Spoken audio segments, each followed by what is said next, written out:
No?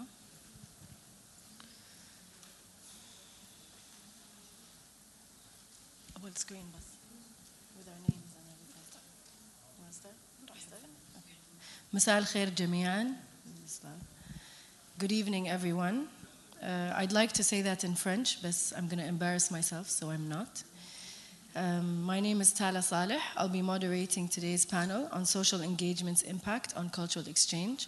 I have with me two amazing speakers, personalities, well-rounded human beings. Adwa Dakhil is a pilot, an author, a musician, a poet, a squash champion, a stock analyst, and a businesswoman. More? That's good. Okay. Sure? Mohammed Bakhreba is the founder for Call of Culture, a serial social entrepreneur and innovationist. He promotes innovation for effective dialogue and bridges the gap between diverse communities. Bakhreba is a youth representative to the United Nations, a member of the Youth Steering Committee and at the Department of Public Information at the UN, a global peace builder, member of Sustained Development Goals and Strategy Policy Development Committee at the United Nations, a program that developed the 2030 Global Agenda. I'm going to get off this panel now then. Today, we're going to have a discussion. It's not going to be actually a conversation. We're going to have a conversation between a serial social innovationist whose work is based heavily on theory and practice, and a social media influencer whose work is on the ground. And it's going to be a very interesting conversation. Before we start and really get into the interesting stuff, I want to ask Mr. Mohammed Bakhreba, what is cultural inclusion? And what are the challenges that you face with cultural inclusion? Well, bonjour à tous. I'll take that for you. Thank you very much for having me. Cultural inclusion is the promotion of laws and rights for individuals to express themselves freely. It's also to promote the right and access for cultural interpretation. It means to allow everyone to be able to express his or herself in a suitable manner. From an urban perspective, cultural inclusion would entail the perspective of creative and innovative problem solving in a way that grow with the society understanding and the economy. The challenges you mentioned? Well, there are different challenges for cultural inclusion right now. I think one of them is, of course, the language. One of them is economical capacity. And the most important thing, which I think it's somehow loud voices we hear in the political scene, the xenophobia. Those who are afraid to communicate with others, to live with others. Cultural inclusion is a mean to coexist. So the challenges are available right now. And the good thing is that in our generation, there is a huge movement towards each other, to learn from each other. And I believe this is the whole context of this panel discussion. And you think that movement started with the popularity or the beginning of social media? I think cultural inclusion as a general scope started way before that, and I think just yesterday we had a talk about the history of music in Saudi Arabia, and I think culture expanded through music, through the arts, through even through our behavior as individuals and as human beings within one another. So I think social media truly did expedite the whole process. It did help facilitate a whole transformative let's say, infrastructure towards, instead of walking towards cultural inclusion step by step, at this point and day and age with social media, we actually could sprint to truly spread all this knowledge through all different cultures. So in short, yes, it did. Good, yes or no. So social inclusion or cultural inclusion creates a global cultural dialogue. Am I correct? Yeah. And what is this global cultural dialogue? How do both of you, through your practices and through what you do, create and sustain this global cultural dialogue? And what is a global cultural dialogue? I think global dialogue for the last 15 years, we always hear the word global citizenship. And global citizenship entails the culture, global culture. Because culture is what we think, what we eat, what we dress, how we express ourselves by different daily activities. So how we can also reach to a global culture where we as humans look at the challenges and the opportunities, how we can coexist. So the global culture or global citizenship is to keep everyone on the same page, to learn how we together can work for a better planet, for a better future. It's a big responsibility. It is. And I think just going off of what Muhammad is saying, being a global citizen and having this global culture, if we take this ideology and implement it today in today's world, let's look at the very simplest example. Let's look at the conflicts that are happening everywhere around us. Whether it was in Syria, whether it was in Rohingya, Bangladesh, whether it was in Iraq, whether it was in Palestine.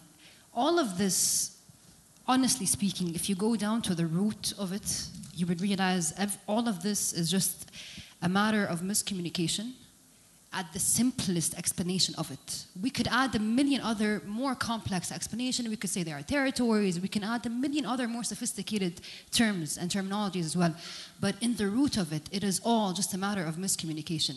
And how can we mitigate the risk of this miscommunication that is deadly, unfortunately? And this miscommunication victimizes children, kids, before it victimizes the men or the women responsible. And this is what's even sadder. So looking at a global citizenship and a global culture perspective, the essence of culture and the essence of having this culture be global is to mitigate the risk of this miscommunication. And is to mitigate the risk of all these gaps that we're finding along the way between countries, to truly just live in peace in one world, in one globe that we share together. So Call of Culture would create that platform, or is already creating that platform to bridge those gaps? I would like to second what Adwa just mentioned, that culture, the global culture, or to reach to a global peace, we need to understand each other. And we need to accept each other. And after understanding and accepting, we need to learn how to work with each other, how we can coexist. Then and only then we can tell that there is global peace. Call of Culture is doing it? Call of Culture is one of institutes being founded 12 years ago, and we've been working for the last 4 years as an official organization in Saudi Arabia to facilitate platforms, to engineer ideas that allow individuals, ordinary individuals, to promote their own culture and create living. So we don't ask people to come and participate. We rather create the platform and promote it to them. They find the interesting part of it, and they jump on board. Interesting. Who in the audience believes they're global citizens? Wow. Thanks. I was That's expecting cool. to All see those a lot happy of hands. faces. It's good, it's good.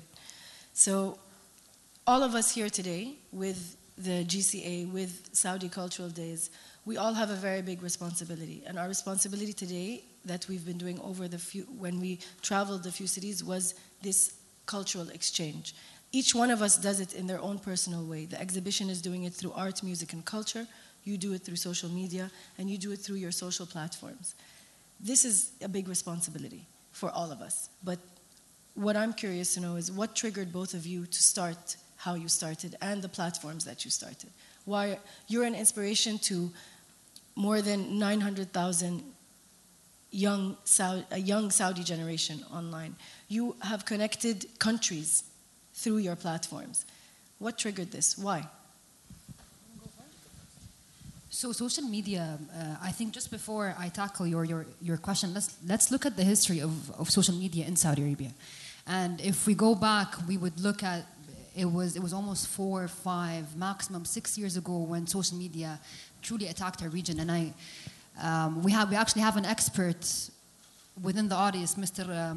Qaswara Khatib, who founded or was a co-founder of U-Turn, the very first pioneers in social media, in YouTube, and they are they were one of the first case studies in Saudi Arabia to showcase the power of social media, because the majority of our population is the youth. 70% of Saudi Arabian citizens are below the age of 28.4. So the history of Saudi Arabia, everyone was surprised to see the magnitude and the impact that it had on the youth. Why? Because we were born and raised knowing only a few celebrities. Tash Matash, Nasser Al-Qasabi, Muhammad Abdu, very few well-known individuals, truly, صح ولا لا? And we knew them by heart, and they were our idols because no other platform could exist for Saudis to become influencers or celebrities.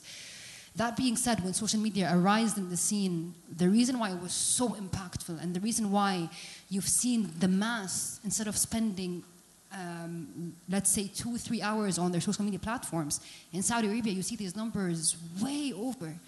The average number of hours that the youth spend on their phone in Saudi Arabia is 6 hours. And I did this case study by myself using 300,000 answers from the youth of Saudi Arabia.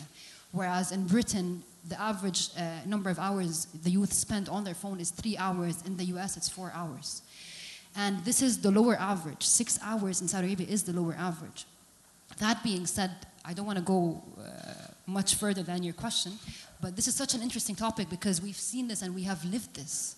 So it's not a story we've heard, it's not a tale we've heard, it's something that we have seen with our own eyes. All of a sudden, when social media happened, you got the first individuals, men and women, Saudis, that were brave enough to open social media accounts, make it public, and just have a platform for them to speak up. So what happened? They became celebrities overnight because we were deprived of celebrities and influencers, and we were born and raised with just a few celebrities. So when it happened, the impact of social media just skyrocketed, and I could honestly say this all happened back when I was in Boston. I could honestly say I was fortunate enough to be at the right place at the right time, to be one of the first, let's say, Saudi females, and it's a double-edged sword. This isn't all positive, because being a Saudi female in social media that shows her face, her hair, that plays guitar, that flies a plane, I don't want to tell you negative things, but there are negative things. There are a lot of negative things. There are hashtags that were made and promoted against me. And all that I say today with a beautiful smile and with all the happiness in the world, because I stand here today and I know that this is history. We have took that hit. The first people that went on social media, they took that hit. They're still standing up, some of them, and we are only going to continue. Nothing is going to stop us. That was a long answer, but I hope I answered your question. A very good answer, though. For me, I'm a third-generation kid, so we come from quite diverse backgrounds. And, every idea, every social idea requires observation. Requires an inspiration. For us at early 2002, 2003, there was this massive campaign against Saudi Arabian image. There was some commercials happened in the US where they're promoting Saudi Arabia, in a very negative way. We all remember the backyard of oil and Gulf. You hit the ground, you get an oil, or camels, etc. Thank God it's history. But these was the triggers for me. There is a negative image about Saudi Arabian culture, and we should take part to reflect what is actually Saudi Arabia. And at that time, KAUST was just open, King Abdullah University for Science and Technology, was just launched. And we got the right time and the right chance to go and talk about it at part of the European Commission in South Italy to promote Saudi Arabian culture. We came back, we talked about it in TED Talks in Saudi, and there were some companies interested to learn more about Saudi Arabia from Hollywood, a producing company. And I said, wait a minute, there is a real interest, and this can really grow. And we did all our research, our homework, and for them, it was, of course, a new way to, or a new door into the region to see how they can develop new movies, etc. But for us, it's to reflect the real us, the real Saudi Arabia. And it all started from here. And with time, we get to learn this initiative can be tuned into global peace platform. And that's where we was able to link ourselves with the United Nations, develop ideas for the United Nations, and ultimately we promote cultures, we develop platforms, but more importantly, we consult how the global culture will be shaped in 15 years. So we work with the United Nations early in 2012 to 2015, how to shape or to draft what we know now as the 2030 agenda or the 2030 vision. So this is how the impact we see. This is what triggered us, and this is where we want to be, and this is where we are aiming that everyone would take part. Of course, Adwa is one of them. When we spoke outside before this, you had mentioned that earlier, a few years back, 5-10 years back, to talk about your culture was taboo. Now, it's a trend. It's a hype. It's become fun. It's become cool. It's what the world is doing because, as you said, there's a lot of miscommunication. There's a lot of misinterpretation. There's a lot that's lost in translation. We were closed for a very long time, and the internet and social media has opened up so many doors for our youth. How do we take it from being a trend to being something sustainable and effective for our culture? Both. Well, I think, first of all, cultural exchange and cultural inclusion have started way back by the time of the Silk Road. And Silk Road, was the roads that the silk had been exported from China all the way to the Middle East and then to Europe. So cultural exchange is part of human thinking, and it changed over time. So the means change, but cultural exchange is part of our thinking. We have so different cultures in Middle Africa, Central Africa, and in Far Asia. These cultures had no connections whatsoever, not religious, not commercial. They're not being, influenced by each other in a different way. And guess what? If we take the culture of fashion in Africa, Central Africa, and Far Asia, women dress exactly the same. So it tells you that humans think exactly the same way, but in a different environment, different setup. So answering your question, I think the sustainability, because what 2030 vision or agenda is all about is to sustain every idea. It's 17 goals of the United Nations and the whole world is every module should have a sustainable model. So it should be independent and it should be sustainable. And to sustain the cultural exchange, we should have the know-how of where entrepreneurs come in and develop ideas that the cultural exchange module that you are coming up with should be self-sustained. Means financially, it creates jobs, it makes an impact. Then and only then we can say this cultural exchange is actually sustainable. I'm going to tweak it for you. I need you that are tweak. in an ever-changing, you are an influencer on an ever-changing platform. First, it was Facebook, and then it was LinkedIn, and then it was Instagram, and then we had Snapchat, and then. We don't know what's coming next. How can you continue with what you're doing over these different platforms? Showcasing the culture. How do you do that? You do it now. You expose people to your life, right? Your everyday life, your work, your business, your struggles, your hobbies. It's very personal, but it's also extremely inspiring for everyone. How do you continue doing that? So I think if I could just divide your question into two parts. The first part being how do you sustain it on social media platforms? Second part being how do you sustain the culture, or how do you make the impact of the cultural exchange sustainable? The first part of your question, I think at a certain point in age of becoming a social media influencer, that influencer stops becoming an influencer and becomes a brand. Just like Nike, just like Apple. So that being said, every brand has followership associated with it and has people that are linked to that brand, which means regardless of the platform that you are provoking opinions from, you are a walking let's say, platform.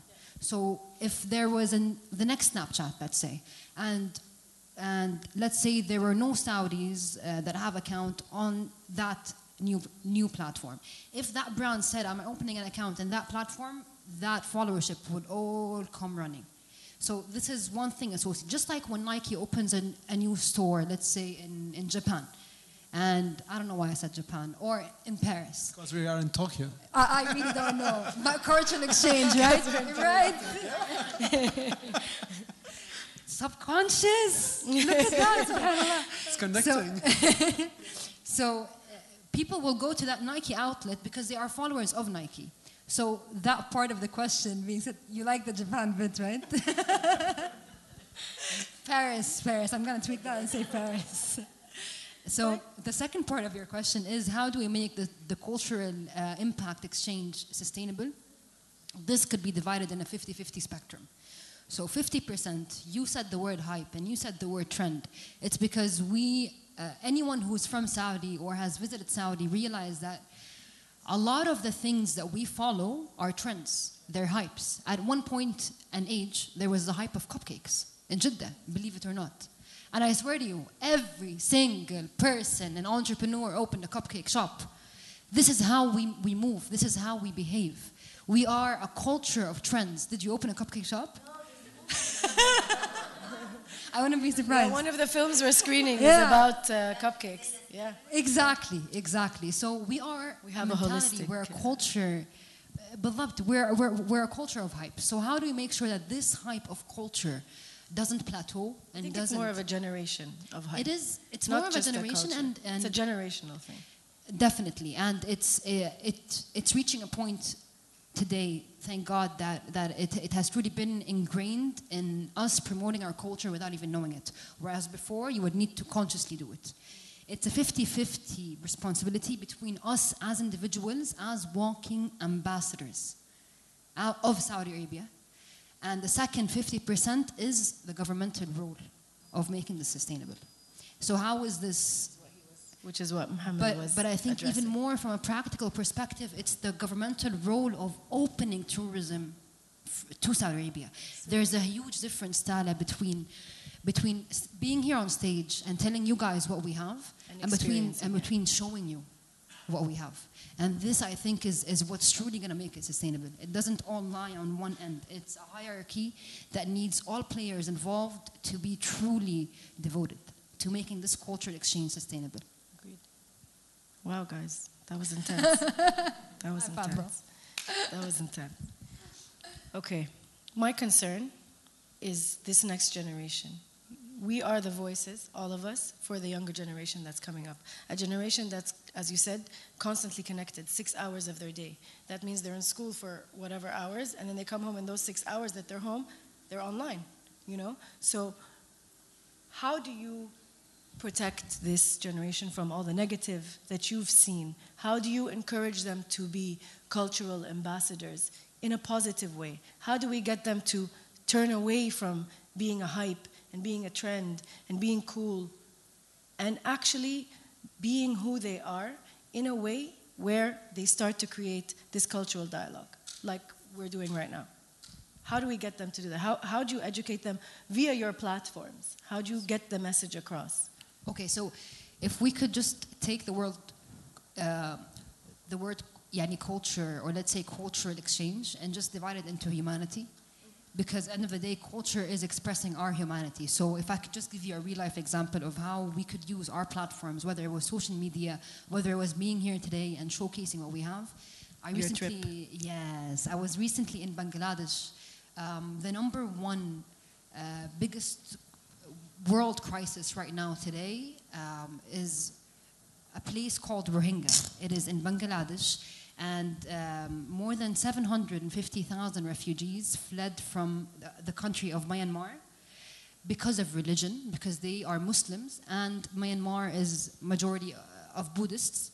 They fled because they were prevented to have medical care, they were prevented to have nutrition, they were prevented to have the essentials of life.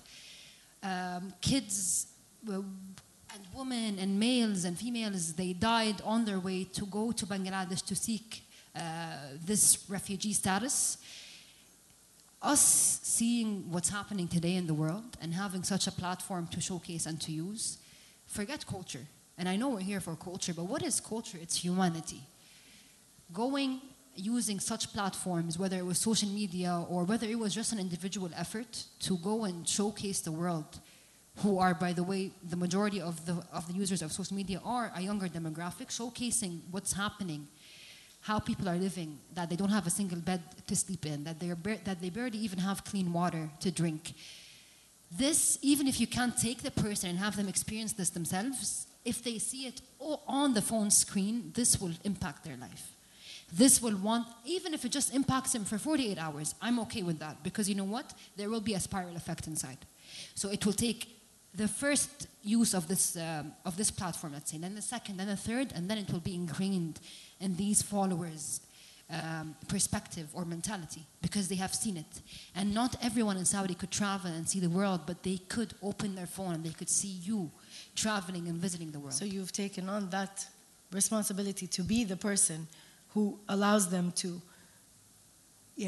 feel or empathize. I don't want to say I took that responsibility because honestly speaking, it was all just you're good. It was all just the perfect timing, and it was all alhamdulillah. It feels like sometimes God gives a person the facilitation to reach a bigger audience, not because they're good. I am probably worse than anyone over here today. But I truly believe that what I have today is not an incentive to fame. It's a responsibility that God bestowed upon me to use it for the good. And this is not all to say that I'm idealistic. No, I have my mistakes, and I proudly do, because we all do. Yeah. I wake up at 1 p.m. Who wakes up at 1 p.m.? We should wake up at 10 a.m. You see, that's just an example. But that being said, I'm sure a lot of people here wake up at 1 a.m. Well, Saudis most likely do, yes. Yeah. But that being said, you need to stop looking at followers or numbers as just numbers, and as people you could impact and positively impact. Wow. الله يعينك. Well, yeah. خط وجه كملت. أصلاً ضاع السؤال. أنا نسيت وأرجع أسأله. Yeah, please repeat the question because she went in the story. No, wait. You tweaked that question, remember? He answered it already. So it's your question, by the way. I know. You answered, خلاص. Next question. خلاص. Okay, no, my question was... It was his question. No, you have a responsibility. It's Adwa's fault, though. I know it is. نسيتيني. الحين I was saying there's a young generation that you're influencing. You're creating these platforms for this generation. Mm-hmm. How do you make sure that they continue and move? They take this movement that you've created and keep it positive. Cool. Was that the question? Well, actually, yeah. Where culture is changing. Culture is growing. Every 10 to 15 years, human culture actually changed. 5 years ago or 10 years ago, we didn't have smart or AI technology, artificial intelligence. AI is very scary. It's very scary. Well, we're using it, though. Thank you, Siri. It's upstairs. It's scary. It's everywhere. And in the coming 10 years, we have something called 4IR. So the technology is actually changing human culture. We're changing how we interact with each other, how we solve our daily problem, how we make money, how we promote ourselves. So for us at Call of Culture, what we do, instead of, we have different vision, which entails engaging everyone, every society, every ordinary individual from the society to come and take part in what we're doing so they understand the engineering behind it. This is what we call social engineering, how we can develop an idea that will impact the human culture. We're talking about two different levels, the cultural exchange level and the culture to be developed in the future, the global culture. So what we look at it for the new generations to come is we engage them at the earlier stage. And we have seen some art platforms like the Saudi Council in Jeddah. They bring kids to art exhibitions to see what the artists, all the artists are doing, so they inspire them and they trigger their creativity to start going into the same line of art and culture, which is very important. Yes, which is something that they weren't exposed to on the daily in school or...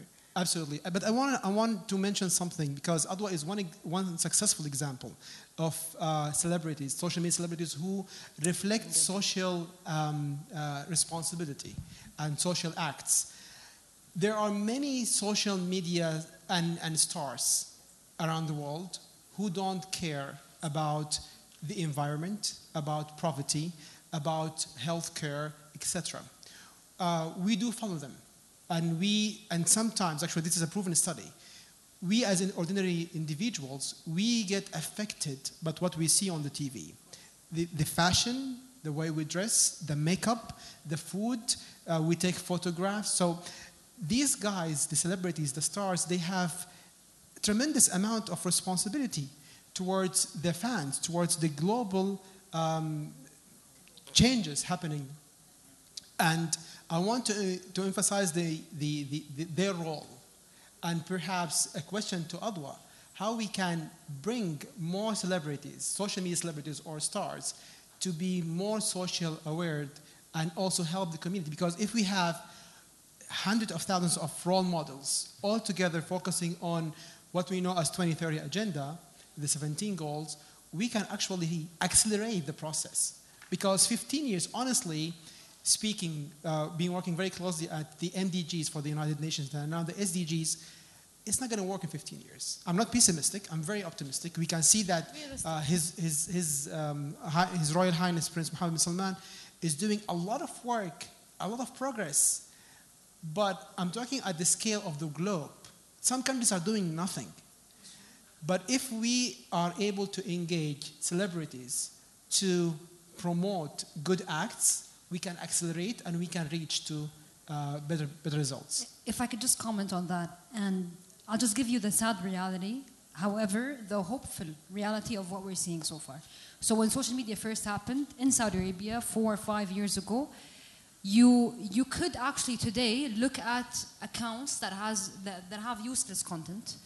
And I don't use the word useless in a negative or in a light manner. It's more of a just, unproductive content. Whether it was comedy or useless comedy, because comedy could be one of the most important, let's say, torches of culture. You could showcase our culture in the most beautiful way using comedy. So comedy has a huge positive impact. However, I'm talking about the useless, negative comedy accounts.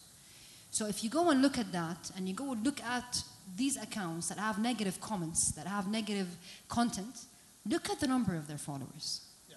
You would find millions, all right? And then you could compare that same account to an influencer or someone that's hoping to become an influencer with or by using productive content.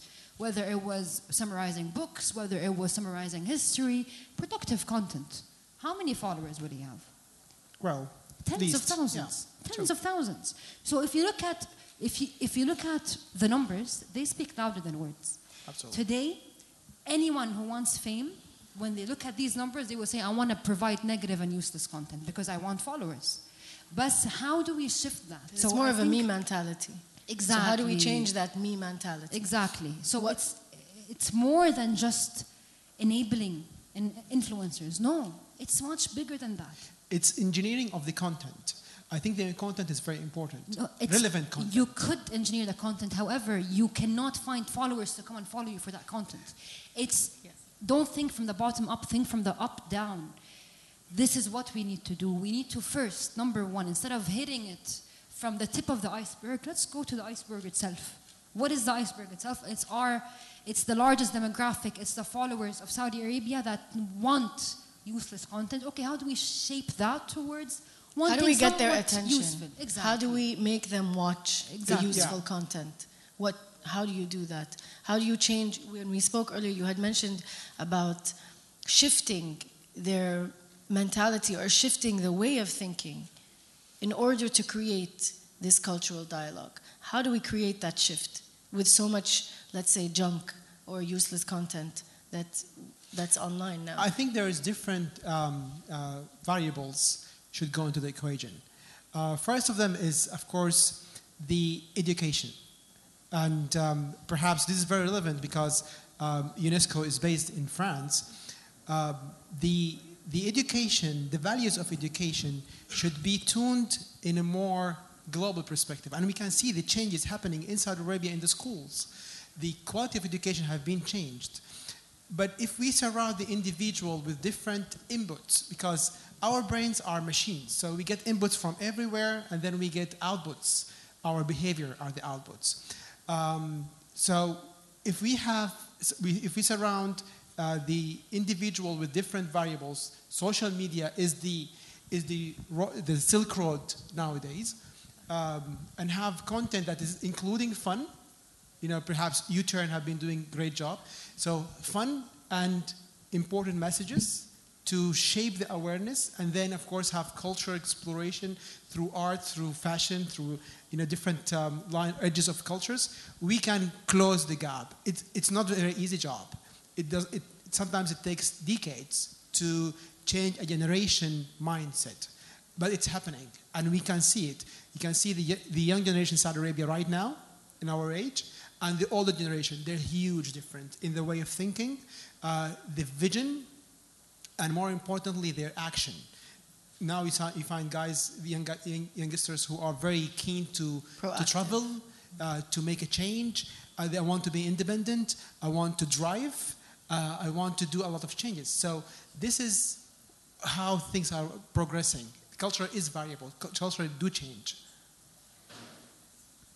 I comment on that. I think Muhammad has a really good point on mixing useful content with useless content. So I'm not even sure if the word useful and useless are the perfect words to explain this. But if you tell a kid, go to school, and this school, you have to sit down for 8 hours, for 7 hours, and look at your teacher and then take notes, I, at this age, don't even want to go. Then how could you blame a kid that doesn't want to go? So, however, if you maneuver it, or if you switch it up to making school a fun place where kids could go and practically learn stuff, and then by the end of the day, they have lessons that they got from this productive day. Taking this ideology and implementing it on social media, so you wouldn't be like, okay, you guys, we have a book and it's about the theory of revolution, or it's about the relativity of time. I would skip that. I would not follow that. However, if you make it interactive, lifestyle-oriented, exactly, more interactive with your followers, this is how you could hold the stick from the middle. And you would still get those followers, and you would still get those followers. We need to be a little more, as Muhammad is, socially innovative. You need to be psychologists. In the way, it's a long stretch, but yeah. We need to be socially innovative. We need to learn how to keep the attention of this young generation in schools. We need to adjust our educational systems. We need to find a way to make them love what they're learning in order for them to be able to communicate it. To participate. Yeah. I'm going to open the floor to questions. We're not done, but I want to include the audience in this before we get general questions. So, what do you think can be done for better or stronger cultural inclusion? I'm asking the audience. That's a tough question, though. Yeah. Ranim didn't hear it. What can be done for stronger or better cultural inclusion? So we just talked about education, changing the education system, having people participate, having it be basically a conversation like we're having now, and keeping interest in subjects. So as you said, putting together, mixing useless and useful content, So no one from the audience. I think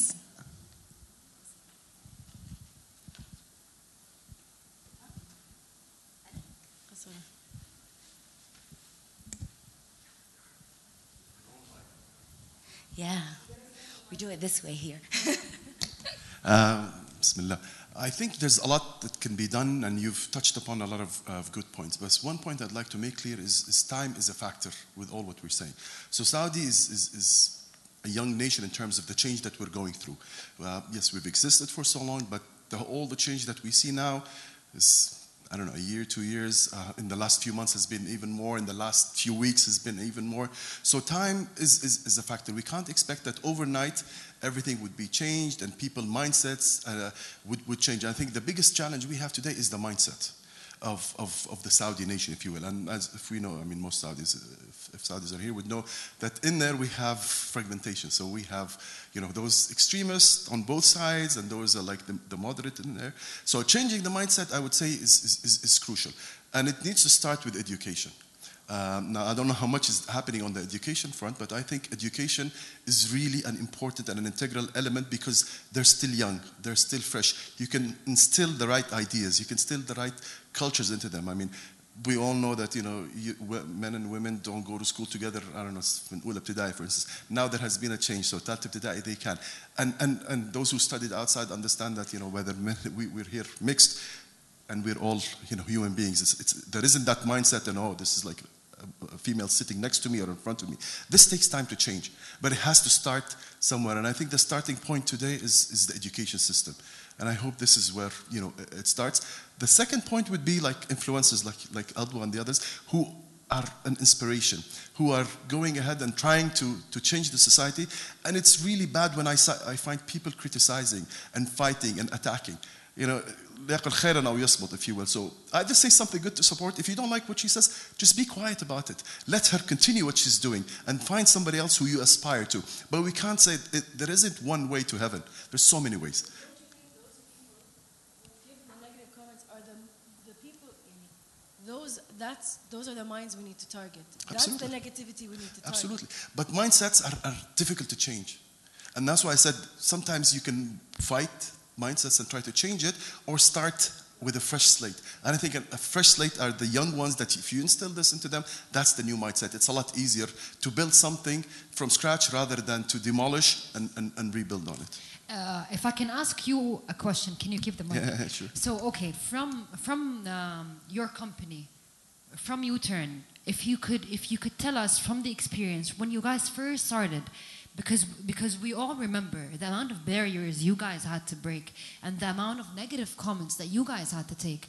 If you could give us that example going on up until today. Sure. The beginning was a lot simple, to be honest. I mean, if I look where we are today, it's like we've gone a long way, alhamdulillah. It's not something that we knew we were going to reach there. It was a very simple idea. We wanted to produce content from the youth, Saudi youth, to Saudi youth.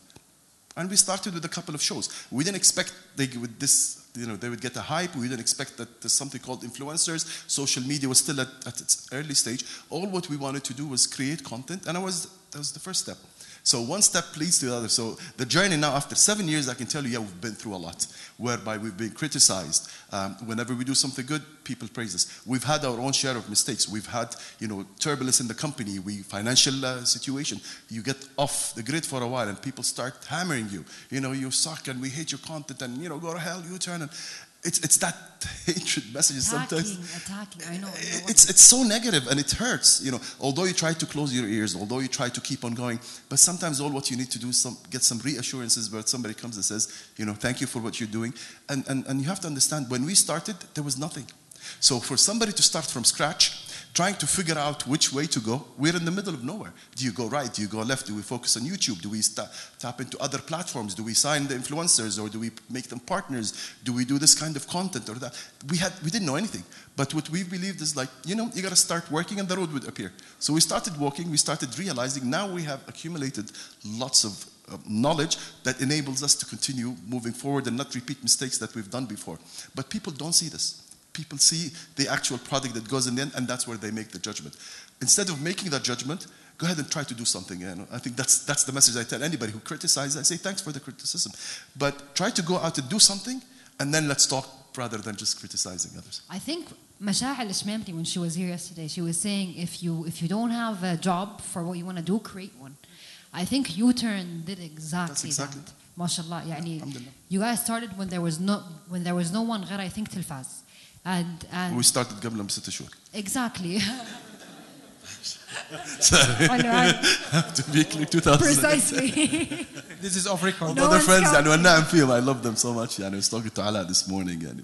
MashaAllah. لا, but again, looking at today, okay, U-Turn has acclaimed successes. And I'm sorry that I'm shifting the tables around, but because I truly believe everyone here needs to hear from you as well. Because you have been in it from the ground up. Fast forwarding and being U-Turn today, where do you see U-Turn today? And where do you see U-Turn being 5 years from now with the speed and with the hype of everything we're seeing? Sure. طبعا, I don't know if some of you know the news or not, but yesterday we signed an agreement. Congratulations. Thanks. With Webedia and 5 Capital.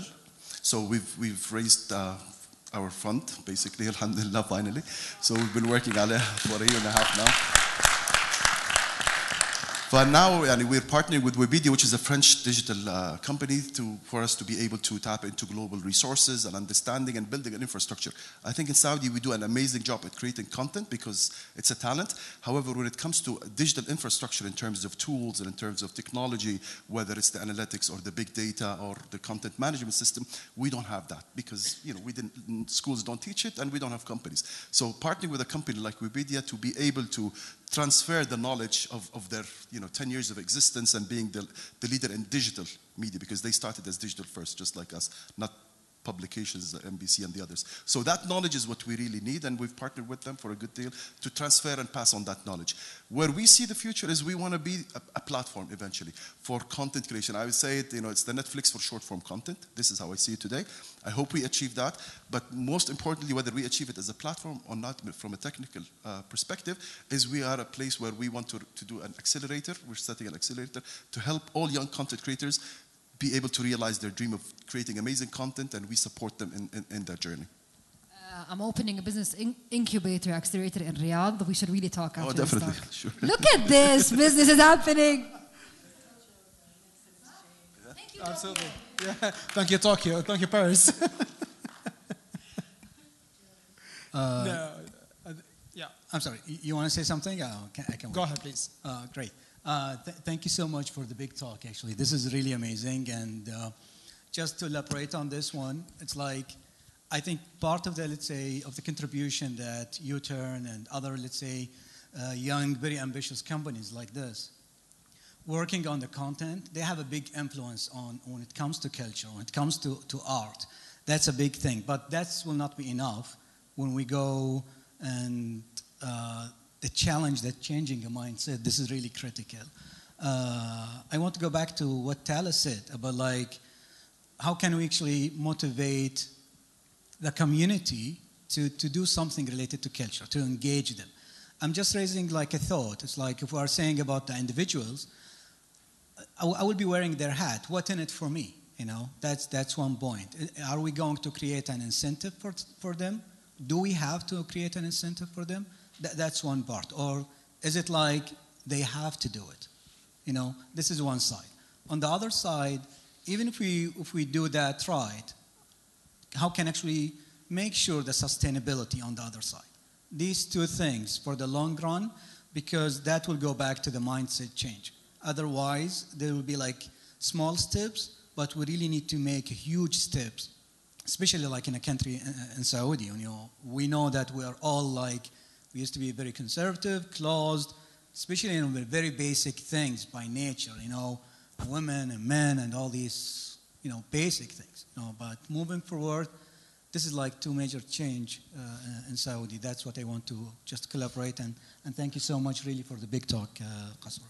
That's what, no pressure on you to open workshops and schools and teach children, huh? No pressure. No, I think I didn't want to say that because I'm saying like we are expecting a lot from U-Turn. If I may comment on this, well, I think this will differentiate social enterprises from normal enterprises. Social enterprises are always tuned or centered around a social problem, solving the social problem with a financial return and doing an impact in the community. For example,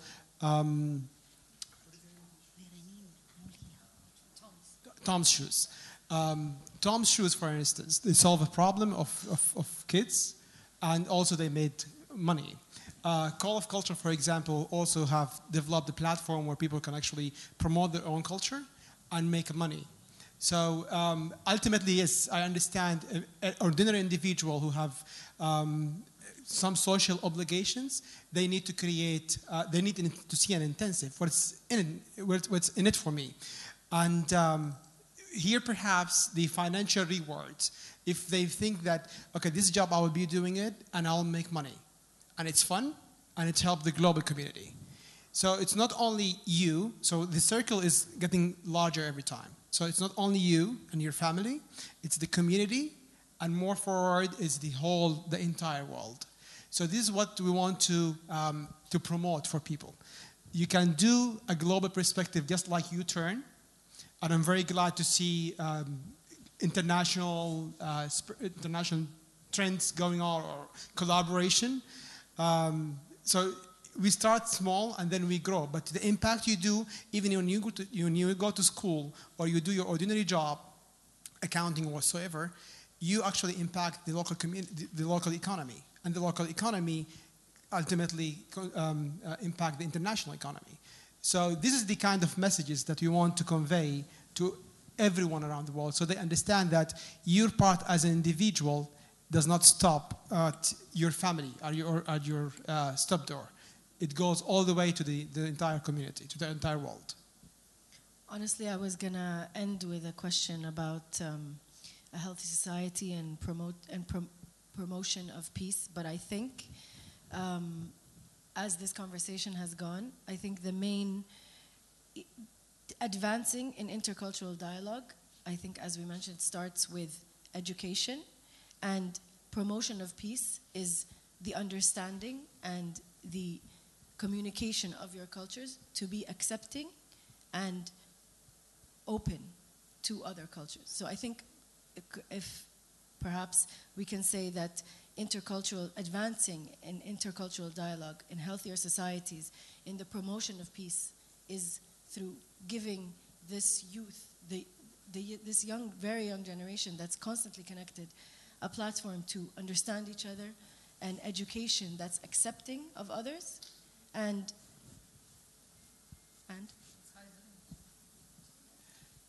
Can I just add one thing? Can I ask you, what's your incentive to being here today? Yes. No, I will tell you something. And you know, the big incentive for me, like not just being here, Adwa, and just leaving. I used to be working in a private business. I left a lot of incentives in a private business to join GCA. You know, for one thing, I want to change. I want to make a change. So it's inside. Your It incentive is inside. Yeah, I agree. But this is like if you find this self-driven, you want to make a change. Because I want to make a change as a countryside, you know, because for my next generation, and I'm serious about that. But how can we generate something or create something within the mass of Saudi? This is really critical. And I'm sorry, yes. If I go back, like if I found someone like very popular like Adwa Dakhil, you know, how can I make sure that someone like Adwa and other people like in Saudi, to keep them going? Adwa, you're doing great. You are coming here, and she's really coming all this way by herself without any commercial thing. And this is really a big thanks to you, and we really appreciate it. And that's a big thing, not only for GCA or this event is for the whole country. But how can we make it the same thing? And how can we make the same thing like Adwa, other people, to create other Adwa? That's my trigger. If I can just going off of what you said, because if we want to make this to the mass, let's take an experiment done by Harvard on incentivization. So they tried to incentivize employees using 3 different platforms, let's say. First platform is, after they do a good job, the boss texts them, you did a good job today. Second thing was a monetary incentive. So they perform a good task and the boss gives him an extra bonus. An extra bonus on top of his salary.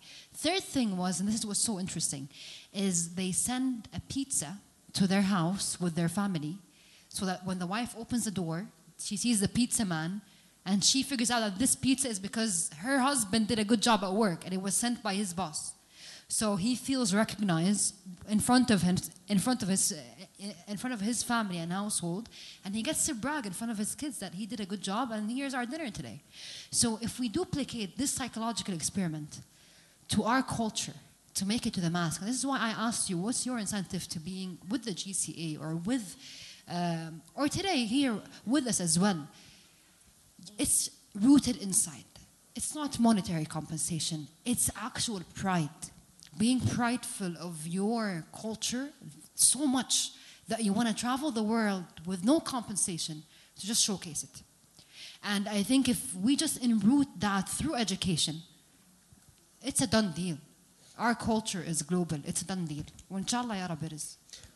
There is also another module that some of the companies do in the US, which those who do extra jobs at the company, at the end of the year, they have an extra bonus.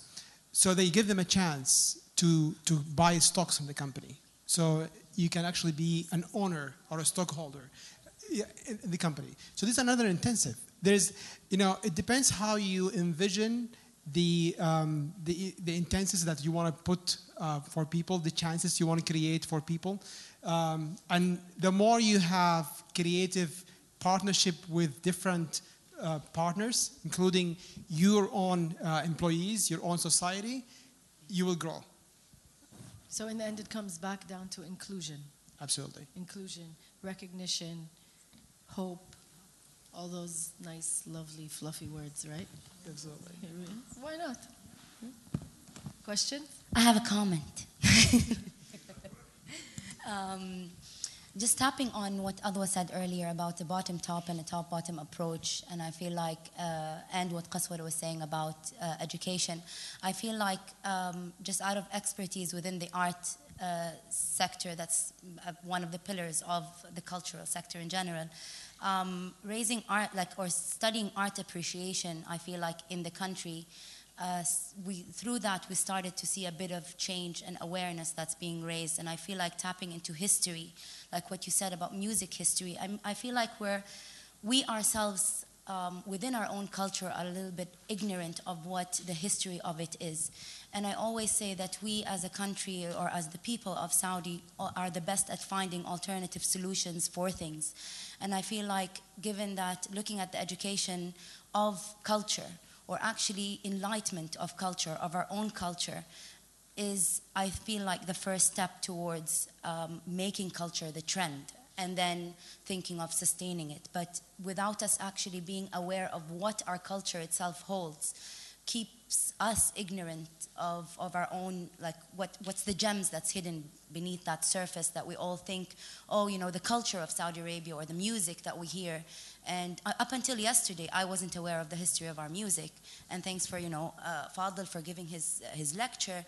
And I feel like we're starting to see this module or structure being developed now by having the private and public sectors or governmental sectors merge into a bigger cause.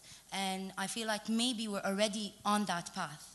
And within time, I feel like everyone should contribute. And whether you can look at many different countries that use a top-bottom approach where the people feel forced into a sector that they don't know anything about, but because it's coming in as not as a dictation, but as a top-bottom kind of force, whereas with us, we started, I'm just giving art as a very simple sample as a cultural element. We really tried, like government came in very strongly 70s, 80s, and then private took over 90s and 2000s, and now it's the merging point. And I feel like looking at the bigger umbrella, we are on the right path to that because we're starting to tick off and realize the different pillars of what makes our culture what it is. And we're kind of giving it its own right on the agenda, maybe the agenda of the country itself. And by that, we will, as the people, start realizing what each pillar holds as its own component, and then probably reach the awareness level we need to. And that is why I feel like this same exhibition should be in Saudi. But it should not be a one-week thing. It should be an ongoing, long-term thing that's there showcases our culture in art, because it's exactly what you said, and that's such a good comment. It's from the up-down approach. You need to make them love their culture, and then you need to make it a responsibility to showcase it.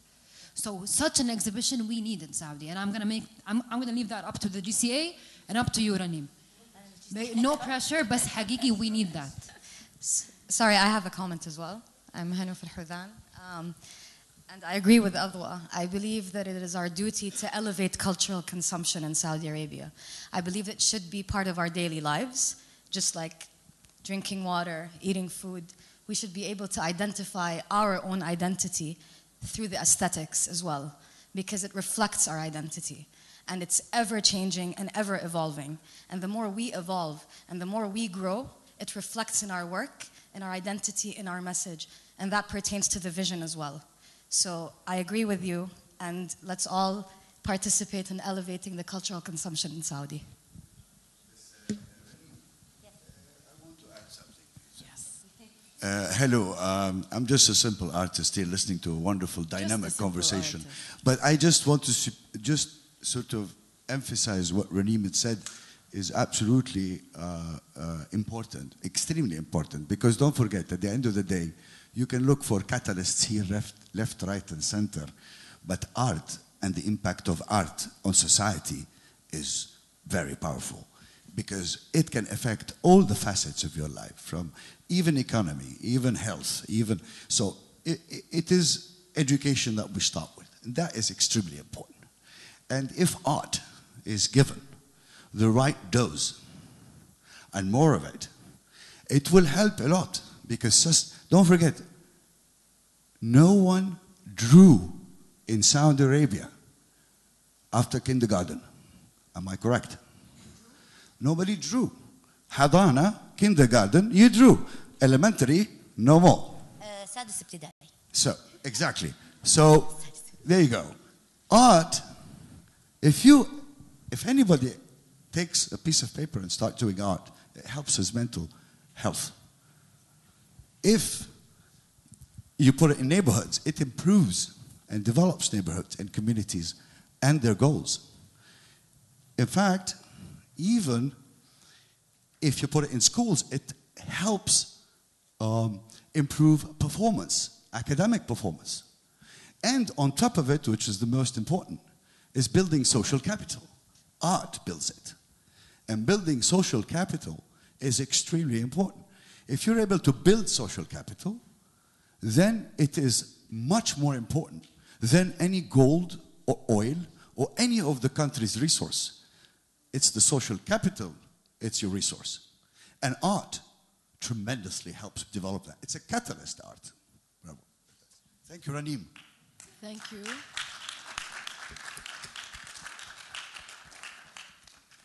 Thank you, everyone. This is a very healthy cultural Yes. dialogue.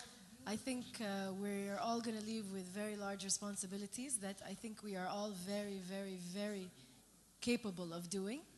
I have one question for non-Saudi audience, and whoever wants to take this and answer it, please do. Our goal here is to create this cultural exchange, and our goal with this exhibition and with all of the traveling exhibitions that we've done, and with the panels, and with the music, and with everything that's available in Saudi Cultural Days, is to create this exchange, to change your perspective, and to take it back to ours, and to practice together and to learn together how we can keep this cycle going. I want to know if this has been effective with the non-Saudi audience. Like, what is it? What did you learn? Do you see this ball rolling with all of us? Do you see that all of the comments that we have said and all of the all of the items that we've discussed are actually moving? Sorry, because it has to have a non-Saudi audience. Yeah. Where are you from? First of all, thank you very much. This is my second day here. And allow me to say it in Arabic. Where are you from? I'm from Qatar. And alaikum salam. As a non-Saudi observer, سعيد جدا بالطاقات اللي شفتها. ولكن الخبر الجيد ان تيك ات ايزي، التغيير جاي لا محاله، شئتم ام ابيتم. اليوم الانسان محمد، اضوى، تالا، 20 سنه وراء تغيروا عن اليوم. المجتمع عباره عن افراد، والافراد يتغيروا سواء شاءوا ام ابوا. أنا أشوف ما شاء الله كل شخص فيكم حاب إنه يغير وحاب إنه، وفيكم طاقات كثيرة للتغيير، بس اللي أتمناه أن التغيير يكون طبيعي ما يكون مصطنع. لأن إذا كان في تغيير مصطنع، وأقصد فيه التغيير المصطنع اللي هو عبارة عن تقليد لأي ثقافة أخرى، أو لأن إحنا عندنا ثقافة غنية جميلة ما يحتاج ان احنا نقلد فيها اي ثقافه اخرى، غنيه رائعه محتاجه فقط لتلميع، ننفض الغبر اللي عليها وتظهر فقط اللمعه. فاعتقد اذا ظهرنا هذه الثقافه بنكون فخورين جدا بما نملك، وما نحتاج لاي تغيير لان التغيير قادم. فاللي أقول لكم ما يحتاج أنكم تبذلون أكثر من اللي أنتم قاعد تبذلونه، لأن التغيير جاي لا محالة.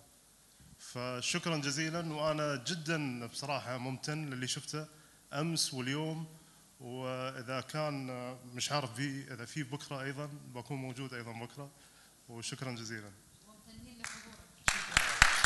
Thank you. You have a question here?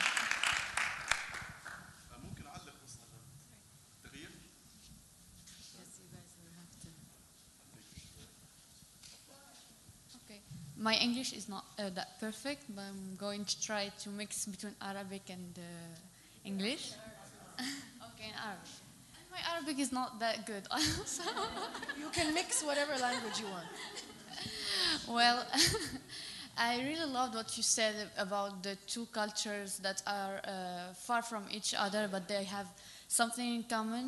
I'm from Morocco, which is in Africa, and I feel like we have something in common. Also in my country, we try to change, and I think change cannot come by itself, but we have to enhance it, and with this energy, we can do it. Without energy, without the motivation, we cannot go forward, and I think it's amazing what you're doing. Thank you for those days. I've learned a lot of things that are different from social media and what we see in social media that doesn't reflect the real and inspiring women and men. And voilà. Merci.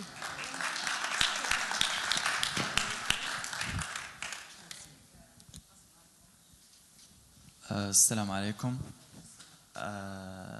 سأتحدث طبعا باللغة العربية حتى تكون الرسالة أكثر قوة وأكثر وضوح. أنا لست متحدث سعودي، أنا متحدث مغربي. كان من المفروض أني أحضر من يوم الاثنين، لكن لظروف خارجة عن إرادتي فحضرت في هذا اليوم الأخير. بالنسبة للتغيير والتطوير الثقافة وتغيير أيضا المناهج لكي تكون عملية التغيير في إطار طبعا رؤية المملكة العربية السعودية الشقيقة للعام 2030 أكثر فاعلية وأكثر قوة. أعتقد أن أي خطوة للتغيير دائما تكون نابعة من رغبة. التغيير لم يكن يوما مفروضا أو أن الإنسان يقوم، يعني حتى ممكن تغير كرسي من مكان إلى مكان آخر فلس يعني تغيره برغبة. فأعتقد أن رؤية 2030 جاءت في وقتها المناسب، جاءت في وقت كان على طبعا الشعب السعودي الشقيق والقيادة السعودية الحكيمة رغبة قوية في التغيير والتغيير نحو الأفضل، والتغيير بناء على مكونات. يعني الجزيرة العربية غنية بالثقافات، وبمناسبة أشكر الأستاذ نواف على التقديم بخصوص التصميم والثقافة ودورها في الثقافة السعودية. الثقافة السعودية غنية جدا، غنية بعديد الأمور، والجزيرة العربية غنية بعديد الروافد التاريخية والعمرانية، ونحن نتعلم منها ونتعلم منها الكثير والكثير. لذلك لابد أن نستحضر شيء مهم جدا، وهو التغيير بناء على ما نمتلكه من مقومات ثقافية ومقومات اللي إذا شفنا فيها خلل معين أو رأينا فيها شيء لا يتطابق مع مقومات العصر لابد أن نتركه إلى جانب، ونركز بشكل كبير جدا على أن تكون ثقافتنا دائما متماشية مع واقع العصر. حبيت الكلام اللي ذكرته الأستاذة عضوة الدخيل بخصوص رغبة الشباب أو ما ينتظر منه في المستقبل. أعتقد أن الشباب السعودي أمامه مسؤولية كبيرة جدا، وهي أن يرى المستقبل للشباب القادمين الذين سوف يكونون فيما بعد. المسؤولية الملقاة على عاتقه هي أن يكون على أتم المسؤولية وعلى أتم الاستعداد لأي موجة تغيير. يعني فقط خلال 8 أشهر القليلة الماضية رأينا أشياء كثيرة تغيرت في المملكة العربية السعودية، ورأينا يعني أشياء ربما جاءت طبعا بالتزامن مع اليوم الوطني السعودي، وجاءت في مناسبات أخرى، وكان شيء يعني أسعد الغير السعودي أكثر من السعودي. وهذا الشيء يعني حتى يعني أعطى يعني نظرة مغايرة تماما. يعني بعض الناس ترى نظرة سيئة عن المملكة العربية السعودية، يعني الله يهديهم. لكن أهم شيء أن النظرة الجديدة التي برزتها المملكة العربية السعودية ربما سوف تكون حافز حتى لمن هو غير سعودي ويريد أن يشارك وأن يساهم في هذه الرؤية، لأن المملكة العربية السعودية ليست هي فقط يعني مجرد بلد عادي، يكفي أنها قبلة الحرمين الشريفين. شكرا لك. أظن زي ما قالت أضوى، المكان المناسب في الوقت المناسب. We have to close. I know there's another panel coming up. Thank you very much. شكرا لكم. Any questions? Everyone's around.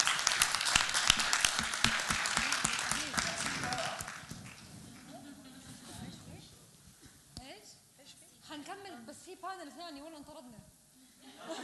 في بانل جدا مهم مع رنين بخاري moderating وأحمد عنقاوي ودانيال صالح talking about the similar practices. Can you give me the title? This similar practices. Yes, at 7:30. فلا حد يمشي. احنا قاعدين هنا. Thank you. عطناك الميكروفونات.